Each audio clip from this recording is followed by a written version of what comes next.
We move on to section 3.3, and today we're going to solve equations with variables on both sides now. So we're taking this one step further. Let's look at our first example. 1, we have 7n minus 5 equals 10n plus 13. So here's 3 steps that we should have down in our notes right now. Step 1 is to get the variables on the same side. So as you can see over here, we have a 7n and a 10n. Now it doesn't matter which side you put the variables on, so it's sometimes easier just to do it so that the variables will stay positive. So let's just look at it this way first. The 10 is the bigger number, so if we were to subtract 7n from both sides, can we do that? Yes.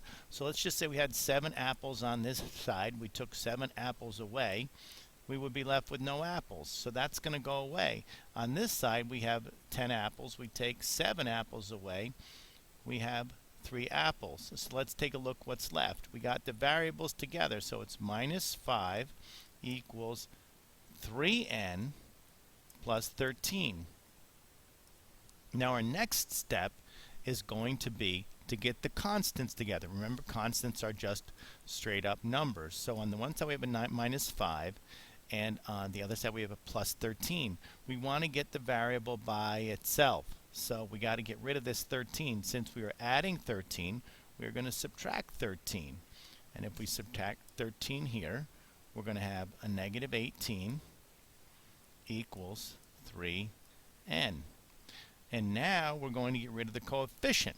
So by doing that, we're just going to, since we're multiplying both sides by 3, we're going to divide both sides by 3, and that's going to mean n equals a negative 6.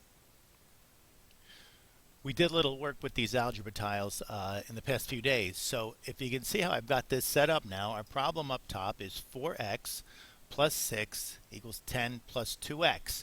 Now, again, we have to get the variables on the same side. So if you just look at what I have over here, we have 4 x's, 1, 2, 3, 4. And 1, 2 on this side. So you got to look at this like scales. To keep the scales even, we have to take the same away from both sides.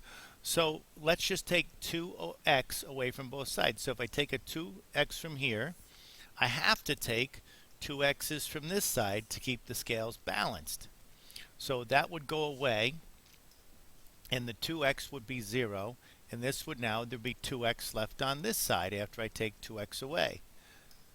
So now we've got to look at these constants right here. And for the constants, I've got a 6 and a 10. So what I need to do is actually take 6 away from the left side. So 1, 2, 3, 4, 5, 6.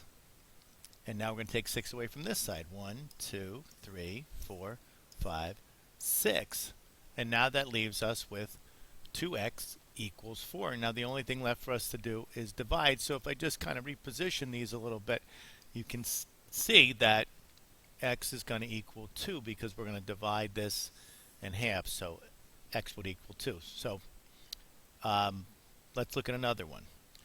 So let's try to load this one up ourselves. For this one we have 2 x's on the left side, and we have 3 x's on the right side. We have 9 over here on this side. 1, 2, 3, 4, 5, 6, 7, 8, 9. Wasn't that quick how I did that? All right. And now on the right side, we have just 1. So again, we want to make the x term positive, so we're going to go to the side which has the most x's on it. So we're going to take x's away from the 2 side because 2 is smaller than 3. So let's take a look. We're going to take 2 x's away from this side, so we got to take 2 x's away from this side. That makes perfect sense. And now that we have 2 x's off of this side, that leaves just 1x over here. And now we got to take this 1 away. So we're going to subtract 1. I wanted to show you quickly, if you had a 0 pair yesterday's video, we could just kind of 0 pair this and make that, these aren't going to pop away, but this actually equals 0. So that term there, that plus and that negative are going to cancel each other out. So we took 1 away and we have 8 left. So, and we took the 1 away from here as well. So now we have x equals 8, and that's our final answer. And our final answer for the day, our final problem for the day is just going to be taking an x away from both sides. If you visualize this, we have more x's on the left, so we'll take away on the right. We took one away from the right side. We have to take one away from the left side. And now let's look at our constants. We have 4 and 8. So we're going to take off 1, 2, 3, 4 from this side. Because we took 4 off this side, we have to take 4 off this side. 1, 2, 3, 4. And now that we've done that, we can see we can cut this into 2. We can divide. So each x is going to equal 2. So that's our final answer here. X equals 2.